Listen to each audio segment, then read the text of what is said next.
Let's talk about the फॉर्मूले of trigonometrical identities. ठीक है, पहले मैंने को क्या पढ़ा, पहले वीडियो में आपने देखा होगा, तो हम लोगों ने मेजरमेंट ऑफ एंगल पढ़ा हुआ है, ट्रिग्नोमेट्री की डेफिनेशन पढ़ी, वहां से हमने मेजरमेंट ऑफ एंगल पढ़ा। इस लेक्चर में हम लोग क्या डिस्कस करने वाले हैं, in this lecture we will discuss the trigonometrical identities. आपने 10th क्लास में भी पढ़ा हुआ होगा, हो सकता है कुछ लोगों ने 9th में ही पढ़ लिया होगा, बट अभी स्टार्ट किससे करेंगे, स्टार्ट करेंगे हम लोग ट्रिग्नोमेट्रिकल आइडेंटिटीज से। और जब भी हम लोग आइडेंटिटीज की बात करते हैं तो सबसे पहले हम एक काम कर लेते हैं कि भाई हम एक चीज क्या बना लेते हैं, हम एक बना लेते हैं सबसे पहले एक राइट एंगल ट्रायंगल बना लेते हैं। चलिए, ये मैंने एक राइट एंगल ट्रायंगल बना लिया। इसका हमने नाम भी बहुत प्यारा मेरा से दे दिया। क्या नाम दे रहा हूं मैं, इसका नाम मैं दे रहा हूं यहाँ से, ये नाम मैंने दे दिया है ए, ये नाम मैंने दे दिया है बी, ये नाम दे दिया है सी। और आप देख पा रहे होंगे कि यहाँ पर ये राइट एंगल बना हुआ है, और यहाँ पर इसको क्या बना हुआ है, यहाँ पर ये बना हुआ है थीटा। इसको हम लोग क्या कहते हैं, परपेंडिकुलर। इसको हम क्या कहते हैं, हाइपोटेनस। और इसको हम लोग क्या कहते हैं, बेस। और आपने पाइथागोरस थ्योरम में पढ़ा होगा कि हाइपोटेनस का स्क्वायर इक्वल्स टू परपेंडिकुलर का स्क्वायर प्लस बेस का स्क्वायर। देखिए, ध्यान लगाइएगा, हाइपोटेनस का स्क्वायर इक्वल्स टू परपेंडिकुलर का स्क्वायर प्लस बेस का स्क्वायर। अब अगर हम बात करते हैं साइन थीटा की, तो साइन थीटा हमारा क्या हो जाएगा, साइन थीटा हो जाएगा परपेंडिकुलर अपॉन हाइपोटेनस। ये होता है perpendicular upon hypotenuse. Cos theta क्या होता है, कॉस थीटा होता है बेस अपॉन हाइपोटेनस। इसी तरीके से tan थीटा की बात करें तो ये होता है परपेंडिकुलर अपॉन हाइपोटेनस। और इन सबका अपोजिट अगर हम cosec थीटा निकालते हैं तो cosec थीटा होता है हाइपोटेनस अपॉन परपेंडिकुलर।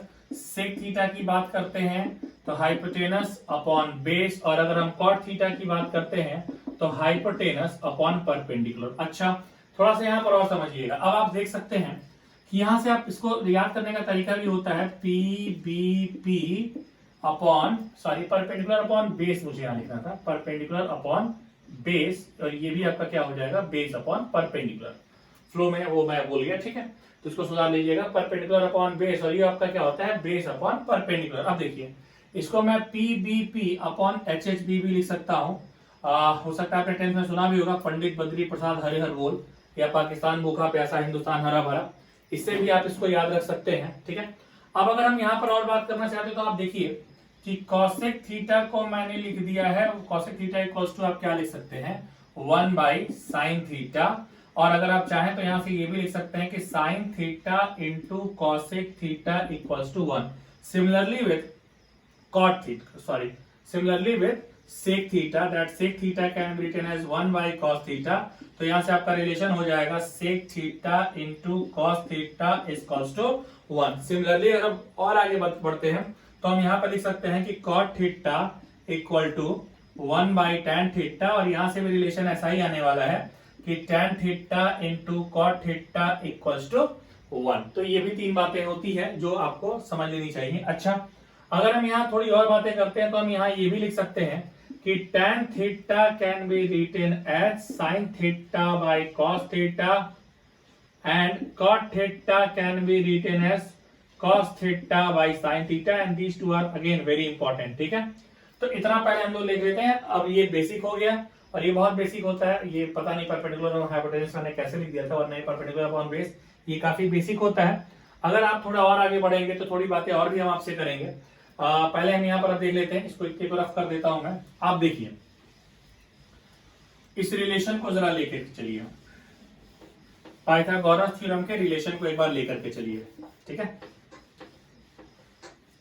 और इसलिए ध्यान रखा कीजिए कि कभी काल फ्लो में गलत भी हो जाता है। सावधानी हटी, दुर्घटना घटी। तो आप देखिए,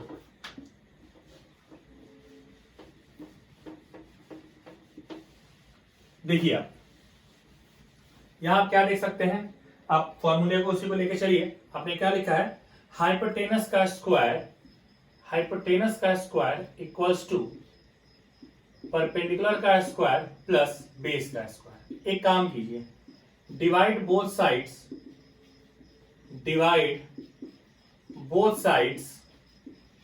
बाई हाइपोटेनस का स्क्वायर। ये हो जाएगा 1, ये होगा परपेंडिकुलर का स्क्वायर अपॉन हाइपोटेनस का स्क्वायर, बेस का स्क्वायर अपॉन हाइपोटेनस का स्क्वायर, जिसको मैं ऐसे लिख सकता हूं p बाई एच का whole square and b by h का whole square. This is sine square theta, this is cos square theta equals to 1।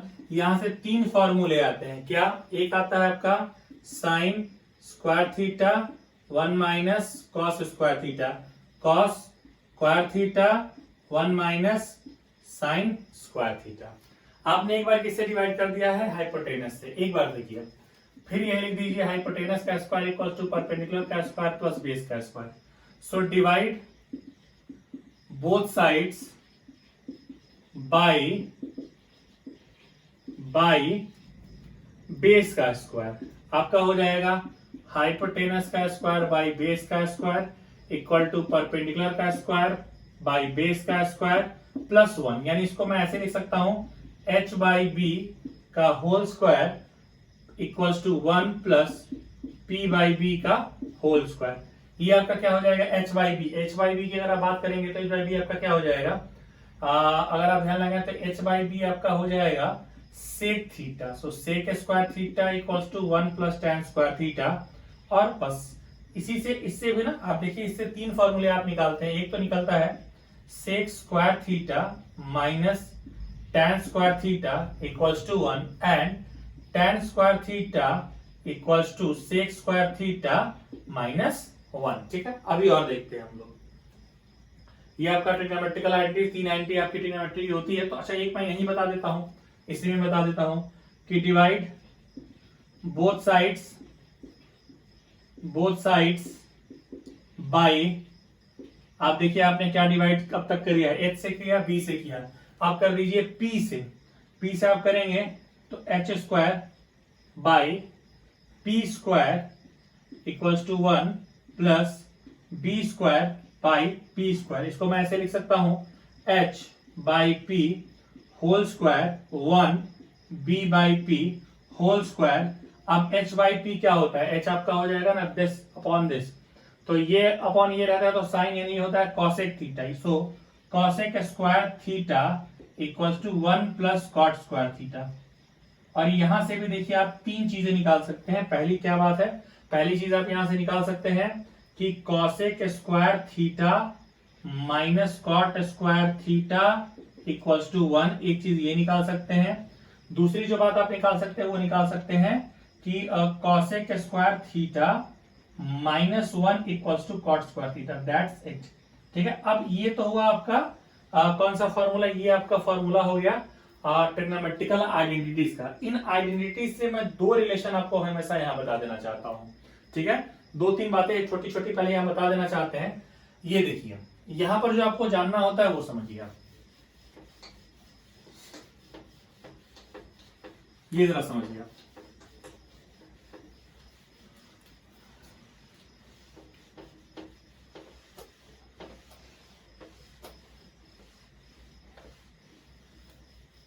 देखें,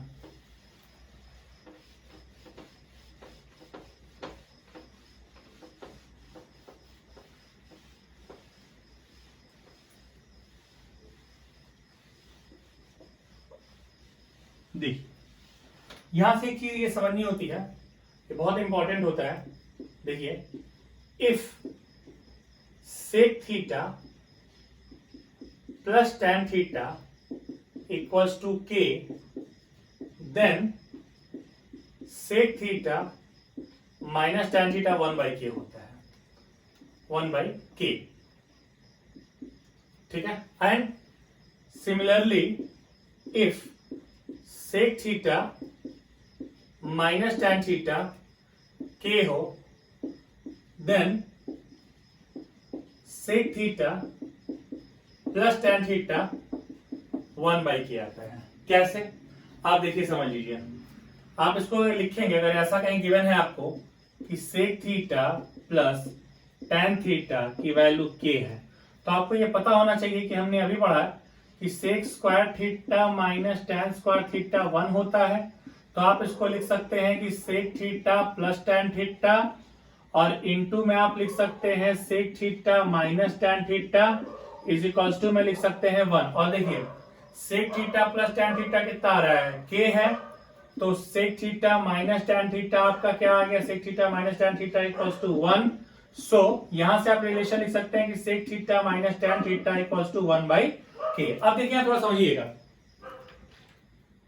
अगर आप यहाँ थोड़ा समझने की कोशिश करते हैं तो यहाँ पर आप क्या लिख सकते हैं, ये दे ध्यान लगाइए।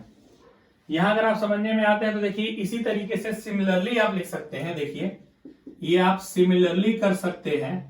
कैसे कर सकते हैं सिमिलरली, कि if cosec theta plus cot theta equal to k, then cosec theta minus cot theta is equals to 1 by k, and if cosec theta minus cot theta equals to कितना हो जाएगा, cosec theta minus cot theta equals to अगर आपका k रहेगा, then cosec theta plus cot theta ये आपका आ जाएगा 1 by k। कुछ और बातें हम बताना चाहते हैं यहीं पर। ये रिजल्टेंट अगर आप याद रखेंगे तो आपको सुविधा होगी कि if sine x plus cosec x is equals to 2 है, देन साइन का पावर nx प्लस कॉसेक का पावर nx ये हमेशा 2 होगा, जहां n तुम्हारा नेचुरल नंबर को बिलोंग करेगा और कितना भी बड़ा या छोटा नंबर हो सकता है। ये रिलेशन न सिर्फ इसके साथ आता है बल्कि if cosx plus sec x अगर आपका 2 दिया है, देन cos का पावर nx प्लस सेक का पावर nx भी आपका 2 आएगा, जहां n कुछ भी नेचुरल नंबर हो सकता है। अगर हम इसी तरीके से बात करें, if tan x plus cot x n है, सॉरी नॉट n, 2 है, देन